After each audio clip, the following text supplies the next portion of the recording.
Olá, seja bem-vinda, seja bem-vindo ao Educação e Tecnologias, um programa do PPGente, o programa de pós-graduação em Educação e Novas Tecnologias da Uninter.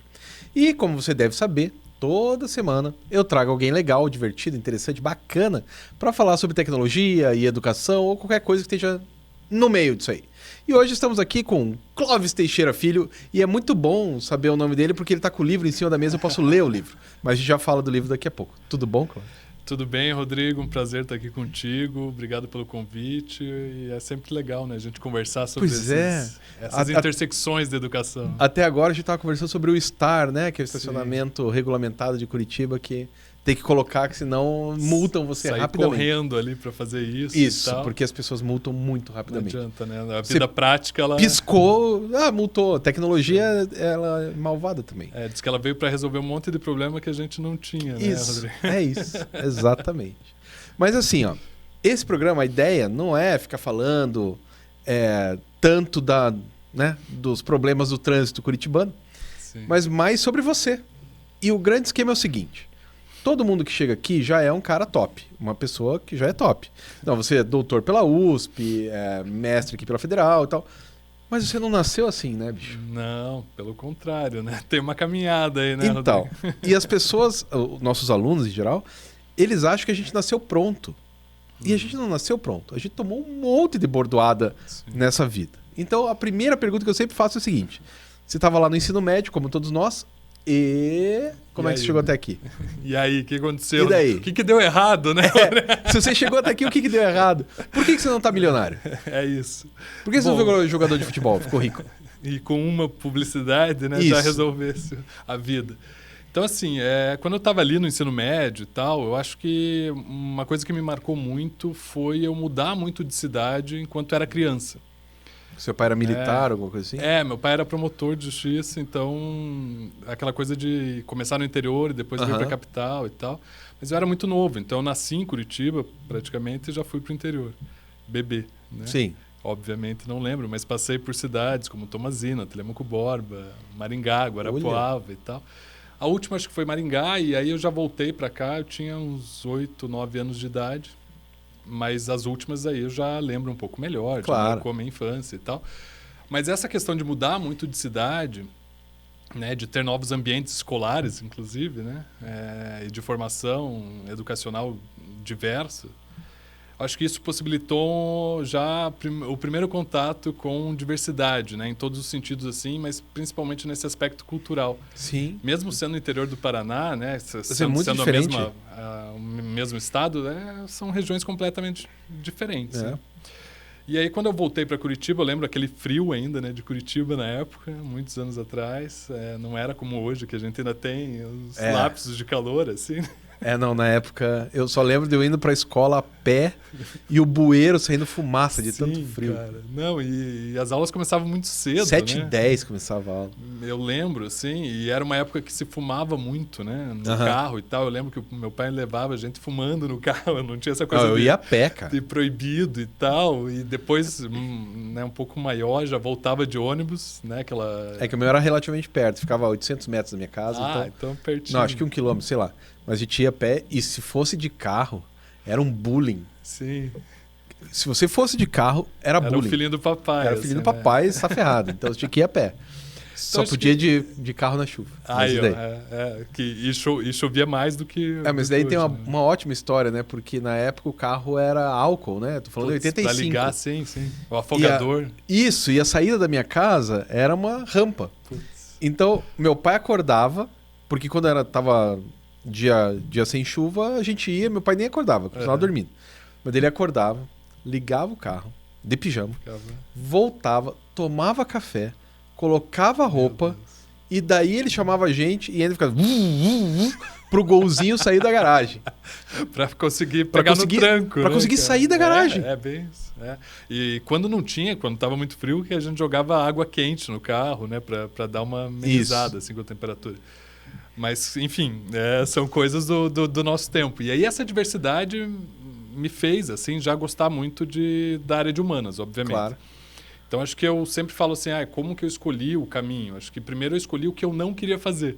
Então eu já sabia que eu não queria nada da área de matemática, de exatas e nem tanto de saúde. Assim, no início talvez pensava algo de saúde, mas depois quando eu comecei química, biologia menos, mas assim, química também era hora que começa aquela química inorgânica, você fala, pra que isso? Deus. Sim, é muito Por abstrato. Que isso?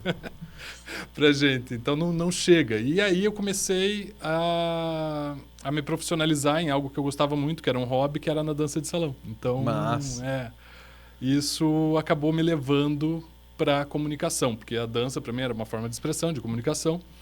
E é uma linguagem, né? É uma linguagem. Então, como que eu posso trabalhar com isso e juntar com a minha profissão? Mas isso você ainda estava no ensino médio? Isso eu comecei na dança de salão, eu tinha 11 anos, na verdade. Caramba. E depois eu fui, com 14 anos, aí eu realmente comprei ela assim para minha vida. Sim, assim, é isso. E aí eu já comecei a dar aula, né, nessa área, né, em conjunto com outros profissionais que eram da área de educação. Sim. E isso me levou a desenvolver projetos sociais na área de comunicação e educação. Então, mesmo antes de entrar antes de entrar na faculdade. E aí meu primeiro artigo publicado na vida foi na USP, com 17 anos, antes de entrar na Faculdade de Educação da USP. E ali eu falei, meu Deus, eu quero estudar aqui, né? Porque era uma cidade aquilo, né? Não, continua sendo. Ainda E se você né? perdeu o ponto de ônibus, como eu fiz, acho que uns 4, 5 anos atrás, antes da pandemia. Não, desista, né? Eu peguei o ônibus e tava batendo um papo com um cara que não conhecia a USP. E a gente ia num congresso ali na ECA. Na ECA. Aí blá, blá, blá, blá. Ih, cara, passou o ponto. Vamos descer no próximo, a gente vai a pé. Sim. Bicho. Não vai, né? E num sol, cara. Um sol pra cada um. E ainda que a ECA é bem no meio ali da USP. Mas, cara... Pense, vai lá na física, que é lá no fim do mundo. Então, ali, claro, não tinha essa questão formal ainda. Eu vou estudar aqui e tal, não sei o quê. Mas, assim, você já vê um outro mundo que... eu já gostava de estudar e tal, né? E aí eu fui para essa área. Daí entrei na comunicação social, mas eu não me imaginava. Sempre gostei muito, né, da docência e admirava meus professores. Se encontrar com colegas hoje, eles vão falar, o Clóvis era o cara que fazia média com os professores. Mas não era, porque como eu já dava aula, eu curtia, né? Eram meus ídolos, assim, não era influenciador digital, né? Era professor, era uma coisa bem nerd, assim. Mas eu gostava e convivia muito com eles. E aí eu fui para comunicação social, daí só que de lá eu falei, eu não me imagino dando aula sem uma experiência profissional, assim, tal. Tá. E aí eu fui na área de marketing, que eu gostava muito. Mas daí você fez comunicação social? Fiz comunicação social e ali eu tive contato com a disciplina de marketing. Tá.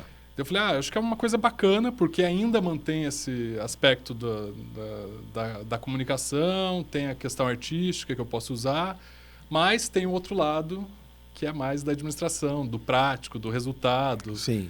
De ganhar dinheiro, talvez, né? Aquele sonho mais, assim, adolescente, né? Início de carreira e tal. E aí eu fui para essa área. Aí eu já comecei a fazer estágio na área, em empresas, né? Trabalhei nas Isso daí no primeiro, segundo ano de faculdade? Já no segundo, terceiro ano. Assim, eu demorei para conseguir estágios, assim. Eu lembro que era complicado e era na raça. O primeiro que eu consegui foi na Rede Paranaense de televisão. Na RPC, já? Na RPC. Mas por quê? Porque eu fui pedir dinheiro para um curta-metragem que a gente estava fazendo na PUC. E aí precisava de patrocínio, né? Não é milionário, né? Como acontece hoje, né? Patrocínio de filme, né? É muita grana. Não, precisava de pouco dinheiro. Eu fui na RPC porque tinha um contato de uma colega ali que tinha conhecidos ali e tal, daí a gente foi lá. Eu não consegui o patrocínio, mas consegui o estágio. Aí, ó, que bom. Então, para mim, foi ótimo. E era um estágio... Pro filme menos. Pro filme menos, né? A gente teve que fazer na raça. E aí, era um estágio que você passava por vários setores da RPC. Que legal. Supervisionado. E aí eu tive contato com muita gente bacana, assim, tal. E era curto, mas que foi bacana para mim, assim, para desenvolver na área de veículos, né? Então, eu nunca trabalhei em agência de comunicação e nem quis, né? Porque as propostas que eu tinha para trabalhar em agência pagavam muito pouco, eu já ganhava mais com a dança. Então, tinha essa questão. Aí eu fui para as empresas. Daí, da RPC, depois eu trabalhei nas lojas americanas, mas na área de vendas, na área comercial. Você fazia um processo para gestor de loja comercial. E na época não tinha internet tão... Tava começando, existia, Rodrigo, mas não era ainda, né? Eu lembro das brigas dos gerentes, assim, nas lojas, para colocar cartaz do site que estava começando. Ele Isso. vai roubar nossas vendas. E roubou, né? E roubou, né? Porque depois a gente viu 10 anos depois, era uma potência, né? Então as lojas americanas eram, na época, né? Era a maior Páscoa do mundo. Isso. Eu lembro, Rodrigo do céu, que desespero. A gente tinha que fechar a porta de tanta gente, porque não se mexia mais na loja para comprar ovo. Hoje dá a impressão que é brincadeira falar Mas isso. também o ovo ficou tão caro que não Agora não tem como. Você tem que financiar, né? Dar o carro de entrada para pagar o ovo. Pra pagar o ovo cara. de Páscoa, é. Mas era um absurdo. E isso me ensinou muito sobre varejo, sobre comunicação de varejo, sobre marcas e tal. Depois eu fui trabalhar na Vivo, a convite de uma professora minha que me dava aula de mídia e me chamou, que foi muito legal, assim. E da Vivo, daí eu saí, fiquei um tempo, assim, daí acabaram os estágios e eu entrei. Ficou só dançando. Aí eu trabalhava ainda com a dança, né, e tal. E era legal porque isso desenvolvia o aspecto da docência, né, já na dança. Que deve ser muito mais difícil você dar aula de dança para alguém do que dar aula de marketing ou de história, que é o que eu faço. Cara, é muito mais difícil, não? Eu acho que tem essa questão da motricidade, da questão motor e tal, mas para mim o que era mais intrigante assim na época, porque eu comecei muito cedo, com 14 anos, era sempre ter contato com gente muito mais velha, né, do que eu. Claro. E essa questão do respeito, do posicionamento em sala, né, o que você faz, o que você fala, como você aborda a pessoa. Então, tudo isso eu tive que aprender muito cedo, né? E daí, quando eu entrei em sala de aula, mesmo como professor de outras disciplinas e tal, isso me ajudou muito. Daí é fácil, né? Daí ficou mais fácil. Mas porque eu tive uma escola boa, assim. Então, aí trabalhei em alguns lugares. Daí, o primeiro trabalho efetivo, que não era estágio, foi na Ambev. Então, já comecei pesado. E podia beber tudo que tivesse. Ali eu descobri, eu brinco que eu saí da Ambev, né? Depois que eu tive esse período lá, eu fiquei 2 anos na Ambev como gestor comercial. Tinha uma equipe também de 6 pessoas que eram todas mais velhas do que eu. Então eu já estava acostumado e tinha que lidar com isso. E aí eu fui trabalhar com educação, na época na Editora Positivo, na área de marketing deles. E aí eu brinco que eu saí de cerveja para trabalhar com educação, né? Acho que foi uma troca justa, assim. Tá bom, né? Não saí até hoje. E foi lá que eu tive contato, assim, muito forte com a educação. Claro, já tinha esses trabalhos que eu desenvolvia nos projetos sociais, que a gente tinha uma ONG, né, ligada à arte e educação, e que publicava os resultados de pesquisa de arte e educação, de comunicação e educação. E então eu tive esse contato, assim, com a educação muito cedo. E ali na Editora Positivo, eu voltei até essa experiência que eu tinha quando eu era criança. De conhecer diferentes regiões, viajar por todo o Brasil com eventos educacionais, com o pessoal dando cursos para professores, né, formação de professores. Então, eu fui, assim, interior do Amazonas, né, Manaquiri, Manacapuru, Itacoatiara, Parintins. Aqueles lugares que só chega de barco. Isso, e é muito legal, né? Porque as ruas deles são os rios, né? Então, e nas cheias, né, Manacapuru, por exemplo, você chega até de... Mas quando está na cheia, não chega. Então você tem que ir de barco. Então conhecer essa diversidade foi muito legal. E aí chegou uma hora que eu falei, cara, não adianta, é isso que eu gosto, é isso que eu quero. Eu vou ter que voltar para a academia, né? Vou ter que voltar a estudar. Então, mas daí você tinha quantos anos? Ali eu já tinha 28, então eu já estava relativamente... Adulto, né? Adulto, já um adulto. E um pouco mais velho para voltar para o mestrado, né? Porque tem gente que sai que não é uma graduação boa e já mestrado e doutorado, né, Rodrigo? Não é uma boa ideia. Assim, eu oriento alguns que são assim, você vê... Falta um chão.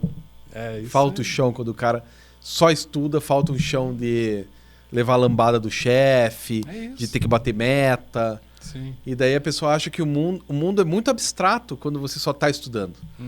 Né? Às vezes você precisa de um concreto ali. Porque a gente sabe que a teoria é um mundo perfeito. Que bom se, né, a relação teórica fosse aquilo, né? Mas não é, Mas não é, né? Quando você vai colocar em prática, né, sempre essa é a beleza do nosso programa de doutorado lá, doutorado e mestrado, que ele é aplicável. Ou é aplicável ou aplicado. Você não pode fazer uma coisa só teórica. Tem que mudar a vida de alguém. Então, no mínimo, alguém foi e viu como que é a vida real. E não é um sentido funcionalista disso, mas é um sentido que tem quer ajudar alguém. Exato, tem uma ajudar alguém. contrapartida social, né? Então, isso é legal, porque você vê a transformação do teu trabalho. E aí, quando eu voltei para o mestrado, eu voltei com essa cabeça, um pouco mais sem paciência, porque a gente perde a paciência, né, nesse meio do caminho. Então, já não tinha a mesma paciência de gente que saiu, né, recém da graduação. E eu voltei para uma área diferente, porque eu voltei para a administração, quando eu fui fazer o mestrado, porque era o que estava mais próximo de mim naquele momento. Né? Que era o que se fazia na vida real, né? Exato, estava trabalhando com marketing e tal, daí eu voltei para a administração. O que foi legal, me deu uma base, assim, em termos de pesquisa, né, no mestrado, super quantitativa, então de estudos quant muito forte, né? A análise que eu fiz foi análise de equações estruturais, uma coisa assim que... Nossa, isso é muito difícil. Isso é muito difícil. E eu tive que aprender a fazer na unha, porque imagine alguém da comunicação fazendo isso. Eu não tenho a menor capacidade. Foi um caos.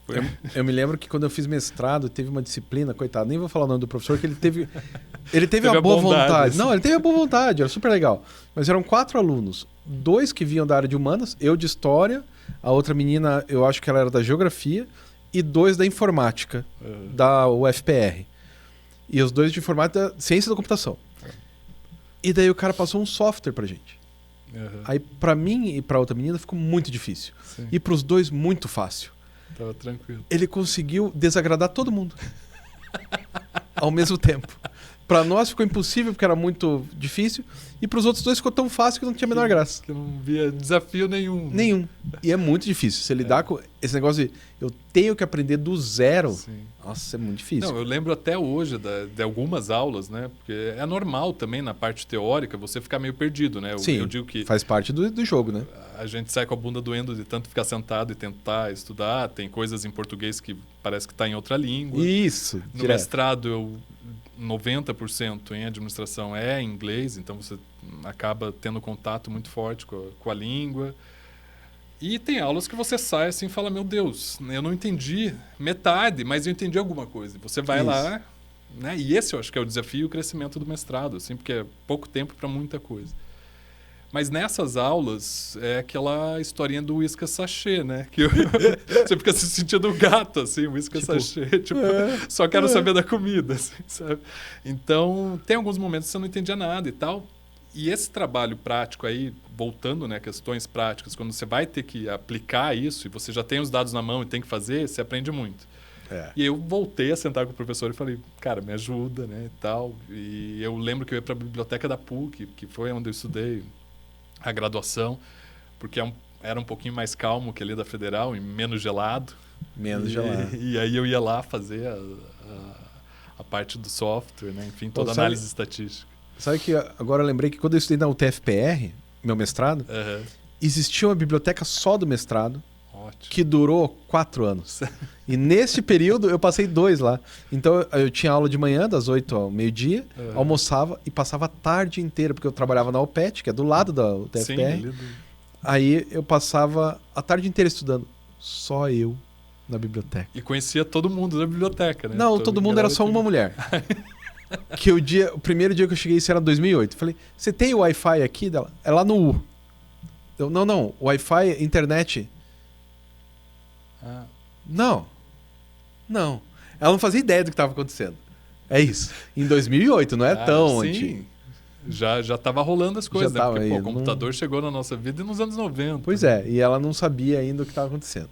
Mas foi talvez por isso ter fechado a biblioteca, mas eu fiquei 2 anos lá certinho, foi bem bom. Não, e isso é bom porque a gente consegue produzir muito, né? Claro. Embora seja um período, eu sempre digo assim, que mestrado e doutorado é um período de muito isolamento, por mais que você tenha lá a sua turma, os colegas e tal, o trabalho efetivo da tua dissertação, da tese, é uma coisa sua, muito única. Então você fica realmente isolado como um eremita, né? Um ermitão ali e tal, não sei o quê. Mas essa é a parte gostosa também, porque você, primeiro, aprende a gostar da sua própria companhia, né? Na força. Amarra. E depois você tem um crescimento muito grande como pessoa, né? Em todos os sentidos. Demais. Então, acho que é muito gratificante, assim. E o mestrado foi isso para mim. Então, abriu um horizonte e aí eu tive que deixar também, né, a parte profissional, porque naquela época não tinha essa de fazer concomitante, né? Se queria fazer numa universidade pública, pelo menos era assim, Você era execrado se você trabalhasse. E a aula é quando eles quiserem. Sim, não tinha aí. Eu me lembro que para eu fazer, eu economizei durante 2 anos para poder... Eu dava aula de manhã e de noite, né? Aí eu liberei a minha manhã inteira, não dava mais aula de manhã, só dava aula de noite. Ganhava metade do salário. É isso. Então, quanto que custou? Você fez o mestrado de graça. Não, meu mestrado foi metade do meu salário. Não importa quanto é o meu salário, mas era metade, porque eu não pude mais dar aula de manhã. E trabalhando em empresa privada, eu ganhava muito mais do que quando deixei, né? Claro. Isso para fazer o mestrado. Aí eu tinha uma bolsa, assim, né? Que na época acho que era R$ 1.500. Eu não tinha bolsa, nunca Já tinha. ganhava muito mais que isso. E no final do mestrado eu comecei a dar algumas aulas, né? Que podia conciliar, né? Se fosse aderente ao que você pesquisasse Sim, e tal. sim. Tinha essa, né? Cara, daí eu falava assim, meu Deus, né? Que loucura que eu tô fazendo. Eu larguei minha carreira inteira Para fazer mestrado. Para fazer isso. Mas era o que eu gostava, não adianta. E não me arrependo. Depois, no final do mestrado, eu já dei aula em alguns outros lugares, né? Antes da Uninter. E daí eu já entrei na Uninter. Daí eu fiquei 2 anos depois para retomar o doutorado. Daí eu falei, eu preciso respirar. Você sabe que eu emendei, né? Sério? Mas eu defendi em março e entrei no doutorado no outro março. Então eu tive 1 ano. Ainda teve ali. Mas assim, eu já queria ter feito Colado. o processo seletivo antes, mas não me deixaram. Mas você fez na mesma área ainda, né? Ou não? Nada você trocou? a ver. Eu fiz o mestrado em tecnologia e o doutorado em história. Tá. Então é bem diferente. E aí isso eu acho que dá um baque também na gente, né? É ótimo para a formação como pesquisador. Sim. Porque te dá bases diferentes e fontes diferentes. Mas dá um pouco de baque, porque é diferente de você sair da mesma área do mestrado e dar meio que uma continuidade no projeto que você já estava tocando, né?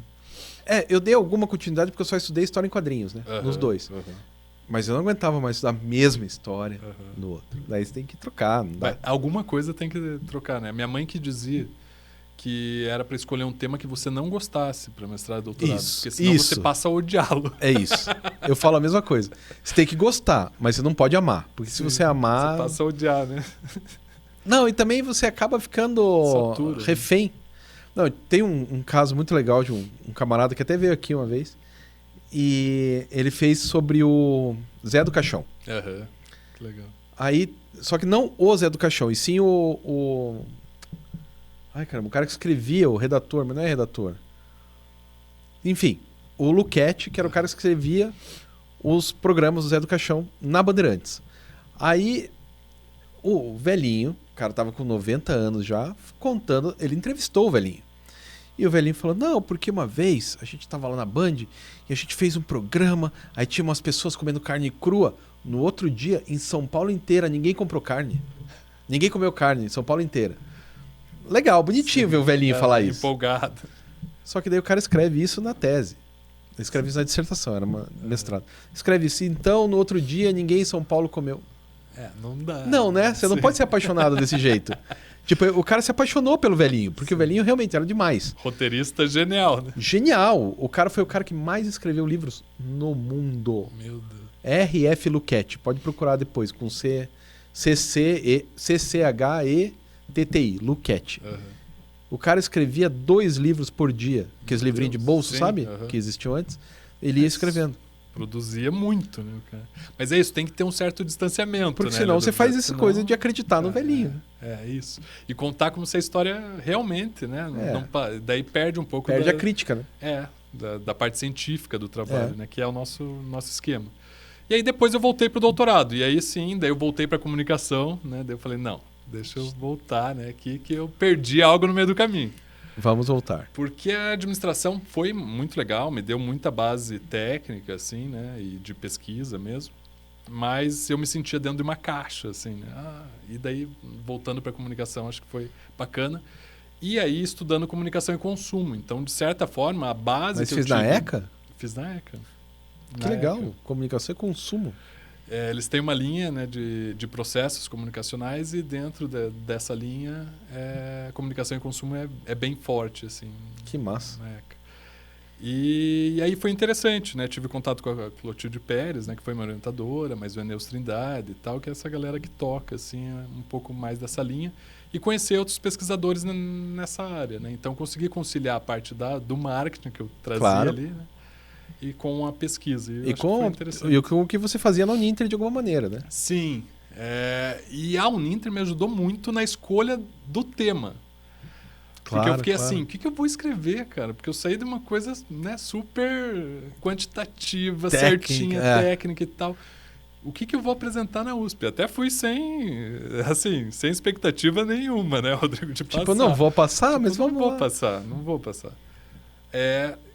Eu me matei para estudar, assim, na prova, né? Porque eu falei, se eu for bem na prova, diminui muito. Alguém vai ler meu projeto. Então alguém vai ler, né? E aí foi isso que eu fiz. Eu fui muito bem na prova, assim, muito, muito. Mas eu lembro de eu, assim, estar estudando na porta da sala antes de começar o rolê, sabe? Daí, alguns colegas me perguntavam alguma coisa e eu respondia, daí eles falavam, não, você vai passar, tal, não sei o quê.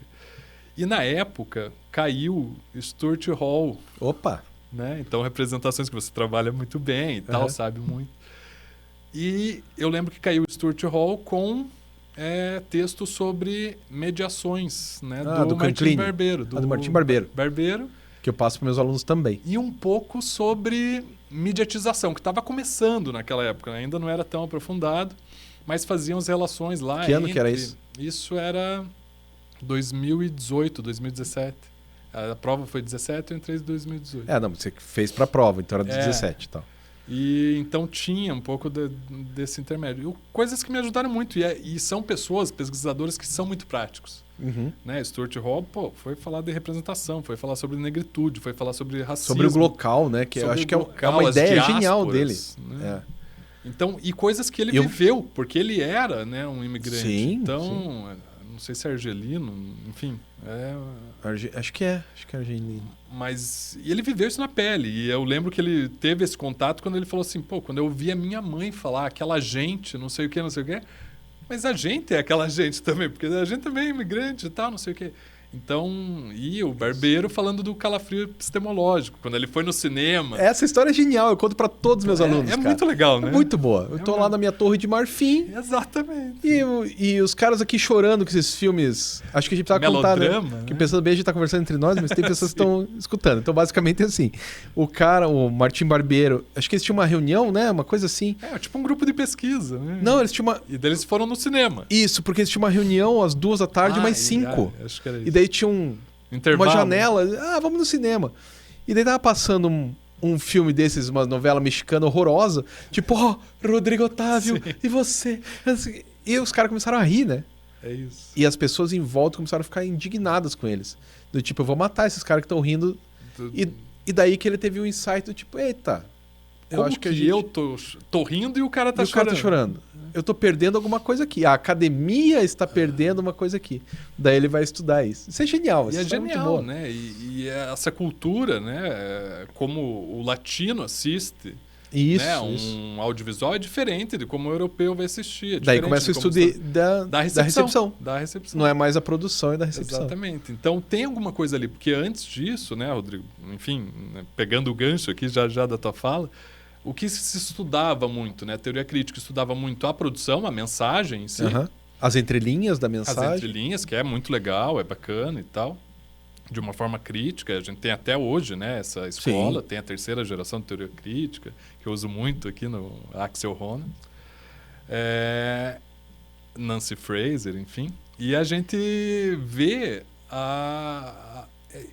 essa mudança de polo, né? Beleza, existe a mensagem, não vou esquecer dela, não vou esquecer da produção, mas existe um lado de recepção que não é só um momento, não é aquele momento que você está assistindo, é um processo de recepção. E esse processo é conjunto, é coletivo. Exatamente. Né? É social. Você compartilha com alguém, né, essa vivência. Então, como que eu assisto uma novela? Né? Como que eu ouço rádio? Eu compartilho com alguém. A TV está no lugar sagrado da minha sala, né? Onde é que está isso? Que importância que eu dou para ela? Cada vez maior e gigantesca. Sim. Né? Bom dia, Alexa. Vou dar aula disso amanhã. É apaixonante, né? Então, quando você lê isso, quando eu li isso para o doutorado, eu falei, cara, é isso que eu quero estudar. É isso que eu quero estudar. E aí eu estava dando aula aqui no Uninter já loucamente, porque né, naquela época que eu tinha 40 horas em sala de aula. Mas você dava aula do quê? Eu dava aula tanto na comunicação quanto na administração. Então eu pegava as disciplinas de publicidade, né, de metodologia, e eu dava aula para o primeiro e para o último ano. Então eu pegava o pessoal entrando e o pessoal saindo. Então era bem legal ver essa diferença. E aí eu comecei a ver o que os alunos traziam, o que esses estudantes traziam, o que fazia parte da vida deles. Em publicidade, o que estava rolando muito naquele momento era a questão das causas, né? Como que as marcas estão falando sobre cultura LGBT, sobre racismo, entrando em outras áreas que não é a área comercial. Sim. E eu via isso também por parte das empresas. Daí eu falei, aqui tem algo a ser estudado. Alguma coisa... E aí claro que o projeto, desde a hora que você apresenta até se apresentar, ele vira outra coisa, né? Mas... Isso quando você não muda drasticamente, sim, total, 100%. Mas foi com isso que eu entrei na USP. Então, assim, estudei muito para a prova e depois com um projeto que é do nosso tempo, né? É da área digital, claro. Estava ali no interesse dos estudantes, então eu falo, né? Tenho agradecimento aos meus estudantes, aos meus alunos ali da Uninter, claro, que me levaram a esse projeto. Não, e te ajuda para o diabo, né? Assim. Eu acho que foi bem... olhando hoje, né? Porque na hora você está lá no olho do furacão, você não lembra disso, né? Do que te levou para o projeto. Mas tendo essa retrospectiva, assim, acho que foi bem valioso assim, esse momento com os estudantes. E os alunos, eles acabam, de alguma maneira, o questionamento de um bom aluno é o que te faz crescer. Sim. Por isso que quanto mais professor você é, melhor professor você é. Sim. E você ouve mais os alunos, né? Você compartilha mais, você aprende mais junto com eles. Parece um clichê, mas é real, porque essa troca é o que faz a educação acontecer. Né? E era um preconceito que se tinha quando a gente começou a migrar, né, pro EAD. Sim. Né? O Uninter começou isso muito cedo, mas que não existiria essa troca, que, pelo contrário, né? A gente faz ela acontecer. Então, só que depende muito da figura do professor, né? Do professor assim, como mediador. A troca que eu tenho no doutorado, por exemplo, eu estava te falando agora há pouco. Eu acho que são 13 alunos na minha disciplina, 13. Dos 13, o André, um único, mora em Curitiba. Olha aí. Aí você tem um cara que ele mora e trabalha numa aldeia indígena, no Pará. É outra visão de mundo. Cara, é outro rolê. Né? As coisas que ele traz para aula são sensacionais, porque o cara vê... Teve ele já se formou, é uma mulher que já se formou faz uns 2 anos, assim. Eu me lembro que ela estava no meio da pandemia e estava rolando um negócio com ela. E o projeto dela era ensinar a língua dos nativos para os professores, para que eles ensinem os indígenas na língua deles e não em português. Sim. Porra, olha que legal isso. Sim. Aí agora tem uma mulher que está lá no Amazonas, no interior do Amazonas, e tem outra que está em Manaus. Caraca. Já são visões diferentes. Né? Então, isso é perto. Não, prof. A gente foi ver no mapa, é a distância maior do que aqui até Minas, cara. Sim. É gigante, muito longe um lugar do outro. E nem tem como chegar. Não, e você fala isso lá fora, a galera não acredita. Né? Não acredita. Tipo, você vai conversar com pesquisadores, né, que são da Europa, que são dos Estados Unidos. Lá. Cara, eles não acreditam. Primeiro que perguntar de que cidade que você é. A gente fala Curitiba e tal. Conhece fulano em Curitiba? Você fala, cara, Curitiba tem 2 milhões de habitantes. Eles porque uma cidade grande lá fora tem 500 mil habitantes. Sim. Já é grande. Pô, os caras não acreditam. Então, essa realidade nossa brasileira, e como pesquisador de diferentes olhares, cara, é muito legal. E de fazer sentido para os sujeitos, que é isso que, né, vocês fazem, de colocar em prática e tal, sim, é importante. E isso mexe a cabeça do pesquisador. Né? Mexe porque não tem como ficar com funcionalismo. Né? Não tem como ficar assim, isso vai funcionar para a empresa. Tá, mas que sentido isso faz para a pessoa?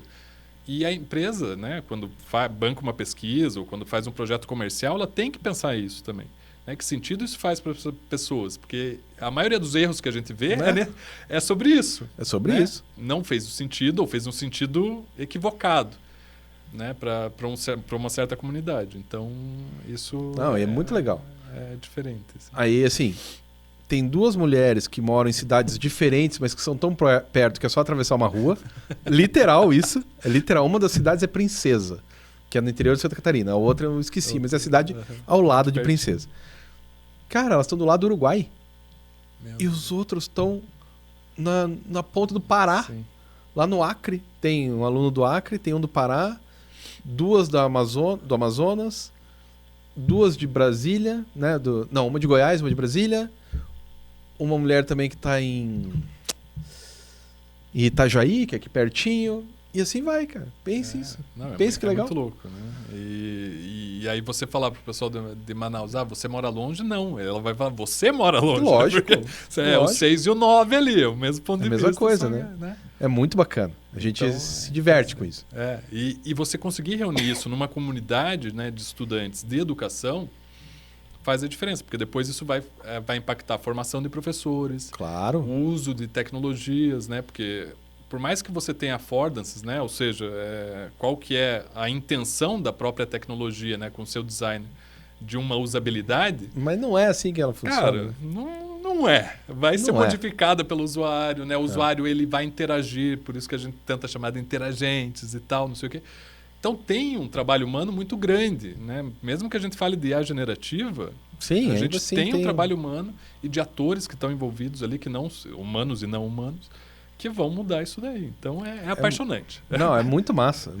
Eu me divirto. Que nem eu tava falando, eu dou aula amanhã das 8 às 18, só com 1 hora de almoço. E é muito legal. Acaba moído, né? Sim. Eu ando 3 passos, caio na cama e acordo no outro dia de manhã. Mas tirando esse lado do cansaço, é muito bacana, porque você tem uma série de interações com muita gente diferente, com muitas realidades diferentes. Tem coisas que você não consegue nem imaginar. E vice-versa, eles também não imaginam como que é aqui. Né? A coisa mais divertida é começar a aula, agora vai começar isso. Então, pessoal, quantos graus tá aí? Aqui tá 0. E as pessoas não fazem ideia do que é 0 grau. Sim.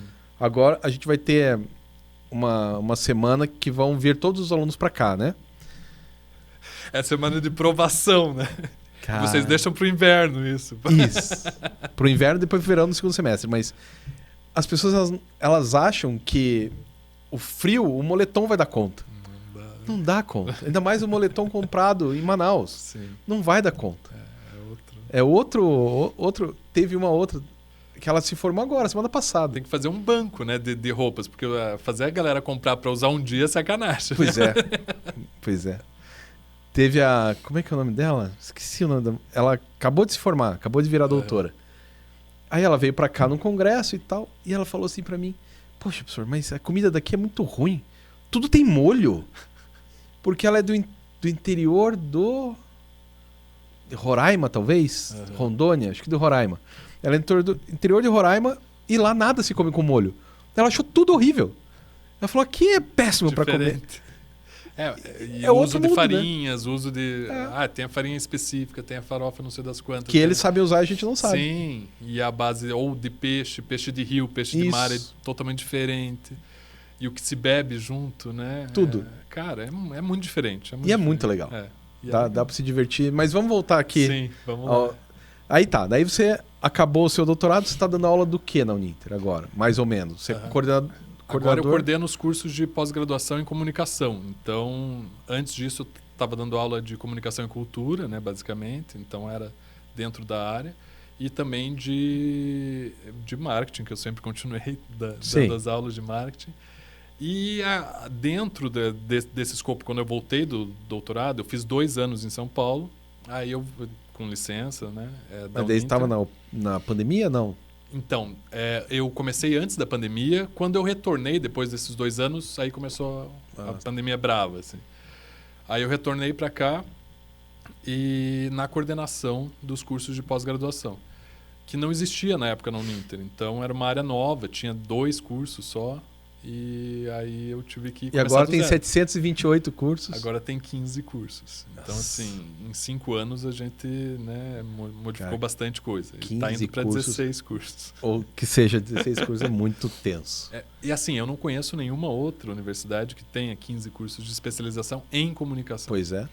Porque é uma área que não tem tanta demanda assim, né? Não é igual pedagogia, medicina, igual, né, as licenciaturas e tal. Na área de comunicação, geralmente você tem lá comunicação organizacional, né? Uma outra Comunicação coisa. e marketing. Então, e aqui não, aqui a gente extrapolou, assim, fez 2 só para jornalismo, uma em jornalismo digital, outra em jornalismo investigativo. Nossa, que massa. E assim, aula de verdade. De verdade, negócio... não é assim, um negócio que meia massa. boca. Assim. Então, bem legal. Obviamente que tem uma de comunicação, cultura e consumo. Que é mais legal. Então tem bastante diversidade, vale a pena dar uma olhada no site. Então quando eu retornei nisso e ainda junto com o doutorado, né, Rodrigo? Claro, aquela loucura lógico. que você gostosinha que você conhece. Lógico. E aí, enfim, no meio disso tudo eu tive o falecimento da minha mãe. Então, assim, um baque, né, por conta da pandemia. Então, assim, muita coisa, engordei, depois tive que emagrecer, fui atrás, né, de novo, chutei o balde, voltei. Então, assim, muita coisa rolando. Então, acho que é isso que é legal passar para quem está nos ouvindo também, né? A vida não é linear, não é fácil, coisas acontecem, a nossa vida não para fazer mestrado e doutorado. Não vai ter um mundo ideal que você, vou fazer quando... Não. Quer se aprofundar, né? Quer estudar, entender os porquês, porque é isso que me levou, né? Eu fazia, mas não entendia muitos porquês e tal. Não, quero entender, quero aprofundar. Então, vai e faz. A vida não vai parar para você fazer. Exatamente, não vai parar. E tem vários alunos que pensam assim, cara. Assim, eu poderia elencar, mas não vou fazer isso porque estou em frente às câmeras. Mas tem vários alunos que acham, não, é que não dá, porque eu tenho que trabalhar. Sim, eu também tinha que trabalhar. Exatamente. Ou você abre mão de trabalhar. Nesses 2 últimos anos, que eu já estava com o Uninter de volta, eu não tive finais de semana. Todos os finais de semana eu fazia a tese e a pesquisa. E eu não reclamava porque foi uma escolha minha. Ninguém veio no meu apartamento e falava, faça mestrado, doutorado. Ninguém colocou uma arma na sua cabeça. Foi uma escolha minha. Então, assim, isso a gente tem que ter consciência. Só que, claro, é um processo tenso e você tem que dimensionar também o que é possível fazer. Não dá para querer abraçar o mundo e não fazer tudo bem nada. reclamar também. Sim, tudo bem reclamar. Certo. Agora você tem que saber que foi uma escolha sua, né? Foi uma decisão sua e é um projeto. E trate isso como um projeto que tem começo, meio e fim. Isso. Não case com ele. A tese, uma hora, ela tem que ser abandonada, né? Porque tinha um professor meu no mestrado que falava que você nunca termina uma tese. Você abandona ela porque acabou. Deu teu tempo, vamos embora. Deu um resultado satisfatório, é isso. É isso. Não, o ideal nunca vai existir, porque senão você sempre vem... A pesquisa ela é contínua, né? Então, de uma pesquisa vem as outras pesquisas. Das conclusões das pesquisas que surgem outras pesquisas. Então, teve um professor meu da graduação, esqueci o nome dele também, ele tinha uma barbona, Magnus de Oliveira. Salvo engano, o doutorado dele, isso na década de 80, durou 8 anos. Meu Deus. 2.000 páginas. O doutorado dele tem 2.000 páginas. É o tomo 1 e o tomo 2 em livro. Tomo 1 e tomo 2 de História da América. A melhor História da América que a gente tem foi escrita por ele. Foi escrita por ele. Só que se você não para, a História da América não acabou. Sim. Ela continua. E o cara vai. Tem uma hora que você tem que parar, né? Não, e ter o objetivo mais delineado ajuda, né? Nessa determinação. Então, já achei que ficou muito grande aqui. Quantas páginas deu na tese? Na tese deu 600. 500 e pouquinhas. Mas com apêndice, com não sei o que. Tá. Mas para hoje é muito grande. É uma tese que é muito grande para os dias atuais, digamos não, assim. Não, sempre foi. Né? Porque eu fiz em 2014 eu defendi. Então lá se vão 12 anos. Passa e a rápido, né? minha tem 474 páginas. Já era grande, né? E reclamaram horrores porque tá muito grande.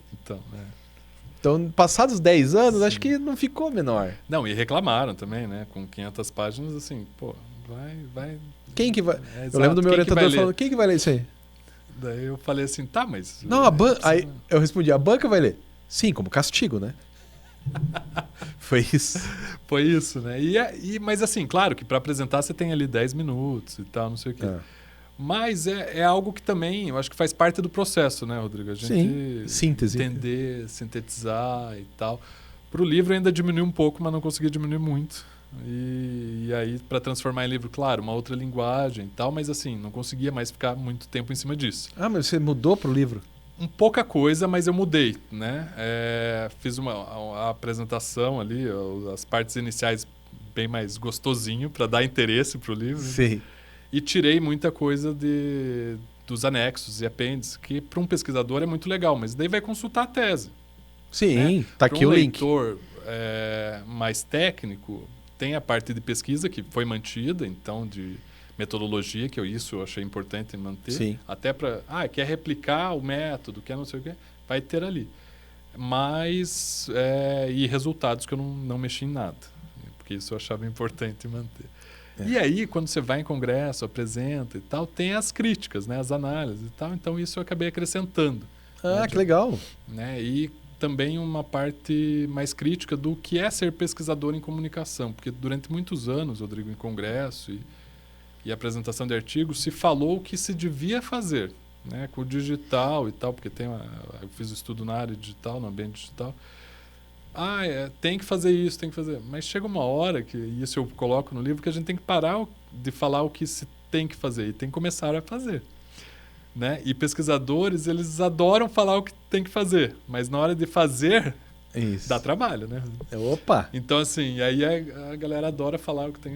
E a gente já não está mais nesse tempo, não dá mais para falar o que tem que fazer, tem que começar a fazer a pesquisa efetivamente. Que esse é o lance do doutorado profissional, né? É fazer o negócio. Tem que fazer o negócio. Falar, fazer, um monte de gente já falou. Isso. E tudo bem, podem continuar falando, mas alguém tem que fazer. Exatamente. Né? Isso é importante, né? Você voltar para a sociedade aquilo que, né? Exatamente. Então, eu trabalho isso de uma forma crítica, assim, no livro. Porque... E o que é a tua tese? Então, e livro? Sim. Você já apresenta o livro ali para a câmera. Aqui, então, ó, temos uma câmera aí, aqui, ó.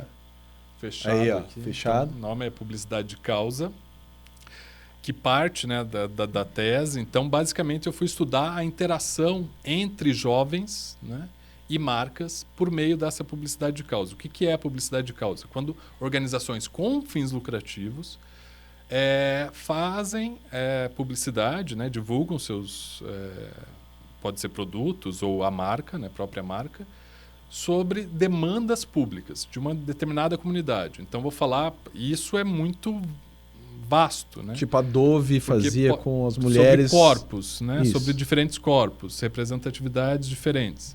Só o Burger King falar do Dia do Orgulho, né? Ou Boticário falar da... Natura falar sobre meio ambiente, Isso. Boticário sobre meio ambiente. Então, são demandas de uma determinada comunidade. Não está falando diretamente do produto, não está falando diretamente da marca, mas pode vincular isso a um produto ou a marca.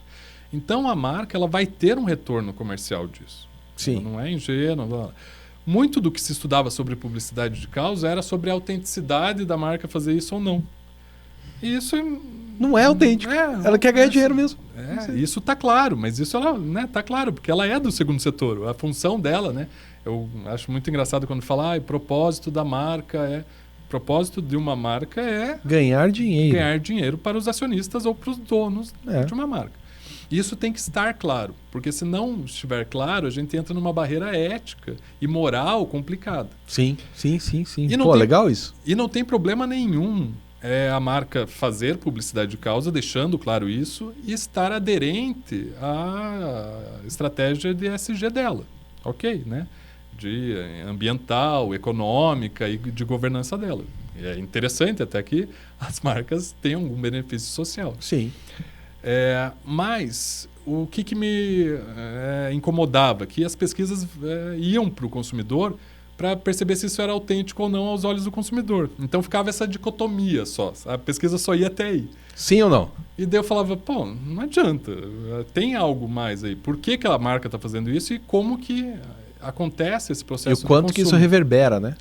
Exatamente. E mais o que me preocupava quando eu comecei a estudar a teoria era assim, que todo mundo procurava a repetição, né? Ou o que o Bourdieu vai trabalhar muito ali, que é a reprodução. Os bens simbólicos. Né? E por que a sociedade reproduz durante muito tempo a mesma coisa, né? O capital econômico, o capital simbólico, por que ele é reproduzido, né? Por que a gente tem essa distinção entre ricos e pobres? Ele estudou isso, né? E aí me interessava o contrário. Eu comecei estudando Bourdieu e o projeto era o Bourdieu, né, no início. Sabe que o Bourdieu é mais citado aqui do que na França, né? Então, e eu gosto muito de um documentário que tem sobre o Bourdieu, que é acompanhando ele em palestras e tal, que eu acho que é um campo, né? E mostra ele como pessoa, ele nervoso e bebendo para entrar numa palestra. Nossa, eu tô nervoso de falar. E daí você vê o pesquisador como humano, né? Porque aqui vira Deus, né? Sim. Então, e ainda mais sendo europeu e tal, né? Então tem essa coisa assim, você vê nesse documentário, eu não vou lembrar o nome aqui, mas eu acho que tem alguma referência ao campo, né? A teoria dele dos campos. Se eu não me engano, é sociologia, um campo em disputa, algo assim. Mas mostra a figura dele humana. E aí eu falei, não, mas não é só a reprodução. Quando a marca fala alguma coisa, existe também uma disputa. Existe alguém falando contra isso. Uhum. E aí eu fui procurar autores que falavam sobre disputas, sobre tensionamentos sociais. E aí eu tive 3 linhas diferentes nesse sentido, né? A primeira, a teoria crítica, né? Obviamente. Mas toda a nova esquerda inglesa, aqueles caras ali? E a o terceira Raymond geração, Williams. Isso, o Williams. Como é que é o nome do outro? O Raymond Williams. Eu comecei com ele definindo, inclusive, esse tensionamento, né? Porque ele tem o dicionário de sociologia, né? Muito forte, assim. Eu não vou lembrar o nome agora dos autores mais que iniciaram o campo, mas mais recentemente foram os que eu falei, da Nancy Fraser e do Axel Honneth, que vão trabalhar com esse tensionamento, né? A sociedade, existe uma disputa ali, existe uma luta por reconhecimento, que esse é o nome que eles vão dar. Então, só que isso às vezes não aparece muito porque é silenciado. Claro. Né? Aí no ambiente digital isso não é tão silenciado assim, né? Você poderia ir lá e deletar um comentário, mas a marca não faz isso, né? Porque senão depois sofre consequências. Então, a partir dessa publicidade de causa, acontecem comentários, acontecem brigas, né, nas comunidades de marca, acontecem tensionamentos entre consumidores e gente a favor e contra. E eu fui estudar isso. Uia! Fui estudar mas é bacana esse isso. campo, né? Então não fica tudo igual. Então eu acho que o livro fala um pouco disso e daí, obviamente, que eu parti das comunidades e não top-down, né? Não da marca para a comunidade. Eu parti de um grupo de jovens, então primeiro eu fiz rodas de conversa com jovens de diferentes regiões do Brasil sobre o tema. E nessa conversa, eles falam mais de 200 marcas. E surgiu 3 principais, Natura, Burger King e Adidas, né, que trabalhavam isso. E a partir dessas entrevistas, daí eu fui fazer uma etnografia. Né? Então você partiu da base construir com legal, eles. Né? Muito Porque bom. eu não sou mais jovem, né? E aí eu precisava dói, desse olhar. Tudo né? dói. Dói, cara. Pô, já 41, né? Indo para 42. Então, assim, precisava deles, né? E aí fui para a etnografia, para as comunidades de marca. Alguns vão falar que não pode ser reconhecida como comunidade, mas era onde existia o contato deles com a publicidade, então não conseguia fugir disso. E ali nas comunidades fui analisar todas as mensagens e tal, são mais de 25 mil que eu analisei. Obviamente que isso precisou de um estudo de ciências da informação, teve mineração de dados. Você usou com software e tal? Usei com Python, né? Aí com a ajuda do pessoal da informática aqui da Federal e tal. E depois fiz uma análise semiótica, então passei por 3 métodos diferentes, né? Obviamente que a análise semiótica foi um recorte das 3 mais, né? Que deram mais interações. Mas daí você usou o Percy. Nessa eu fui para análise norte-americana, né? Persiana. Mas também né, daria um resultado parecido usando Greymar ou Lotman, assim que sai um pouquinho, né? Seria se fosse pro Bakhtin, daí ia para outro lugar. Sim, daí ele trabalha muito com gêneros, né? A questão de discurso é muito forte. E até tem uma análise crítica mais forte ali nesse sentido. Mas daí eu fui para análise persiana, que já tem um estudo bem dedicado na publicidade. Sim, sim. E mesmo aí, porque começou assim, né? Sim. A semiótica no Brasil começa com a Santa Ela do Percy, né? E aí essa aplicação na publicidade muito forte, por meio da Santa Ela e da Clotilde Pérez. Então acabei unindo isso e trabalhando com as marcas. E deu um resultado muito bacana. Acho que a primeira coisa, assim, né? Falando resumidamente, porque eu sei que o tempo já estourou todos os sentidos, né? É verdade. Nós temos 2 minutos. Mas, assim, falando resumidamente dos resultados, mas leiam, não deixem de ler. Isso.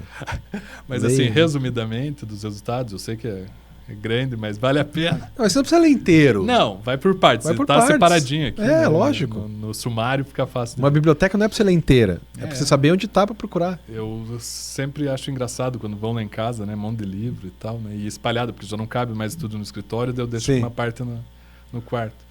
Aí perguntam, Você mas lê você leu tudo tudo isso daqui? É. Daí eu falo, não, tem coisa que não tá aqui que eu também li. Isso. Tem bem mais coisa que daí dão risada, porque é um jeito de descontrair, mas você lê partes, às vezes você Claro. volta, retoma e tal. E aí, a conclusão é que, bom, primeiro, diferente dos estudos geracionais, geração Z, X, Y, que dá uma reduzida, né, na complexidade, os jovens têm um olhar diverso sobre a publicidade de causa. Inclusive, alguns jovens não querem que a marca fale de causa. Então, não é assim homogêneo. Todo jovem está disposto a... Não. Então, isso é um cuidado que tem que se ter, né? Outra coisa, não é um campo só de reprodução. Existem disputas ali. E essas disputas, elas acontecem conforme a sociedade brasileira também avança. Claro. Então, tem muita questão, contestação religiosa, para falar sobre diversidade sexual, por exemplo. Então, entram esses campos de disputa, que é muito do que a gente vê também na formação da sociedade brasileira, em termos de eleição, de configuração de educação, das pautas educacionais, tudo, né? De política, enfim, tudo. Então, isso eu acho que é bem rico e isso que eu me debruço um pouco mais para entender essas relações e interações. E, por fim, a questão de quais pautas são essas, né? As principais são identitárias, obviamente, então coisas ligadas ao sujeito. Então, por mais que a gente fale de demandas públicas, a subjetivação é um ponto importante para a marca. Mesmo porque dá dinheiro, né? Exatamente. É o sujeito que dá dinheiro, não é o Exatamente. social que dá dinheiro. O que faz diferença para mim nesse momento? Então, é uma ordem muito prática. E, obviamente, a universidade tem uma influência grande na vida desses jovens porque é onde eles têm contato com mais diversidade. Sim. Né? E aí, essa influência é muito forte na pauta de diversidade sexual e de gênero, na pauta racista e, incrivelmente, na pauta vegana. Então foram as três causas mais gritantes assim, que apareceram na pesquisa. Muito bom, cara, muito bom. Mas acabou mesmo o nosso tempo. Então, assim, se quer fazer o merchan dos cursos e tal, faça rapidamente para esta câmera. Obrigado primeiro, né? Obrigado, Rodrigo, pelo convite. Queria convidá-los também a conhecer os cursos de pós-graduação da Uninter, que a gente tem em comunicação. São 15 cursos, indo para 16 cursos. Em breve, muito mais, eu acho. Espero que não, né, Rodrigo? Mas, com certeza, algum ali vai ser interessante para o que você está desenvolvendo. E não são só estudantes de comunicação que a gente tem. Muita gente de biologia, de outras áreas de educação. Né? Porque a comunicação hoje atravessa, a questão da mediatização, ela atravessa as diferentes áreas e a sociedade. Acho que e às vezes fazer um curso, principalmente quando você não é da área de comunicação, fazer uma especialização de comunicação é a melhor coisa que você pode fazer.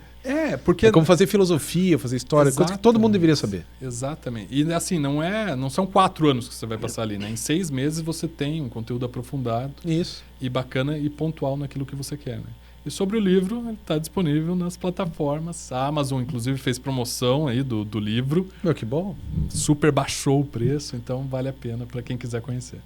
Então tá, valeu, Clóvis, valeu. Obrigado, mesmo Rodrigo. Ter vindo aí. E você já sabe, né, que semana que vem, outra pessoa legal, bacana, interessante, divertida, estará aqui para bater um papo sobre educação, tecnologia e o que mais aparecer por aí. Até mais.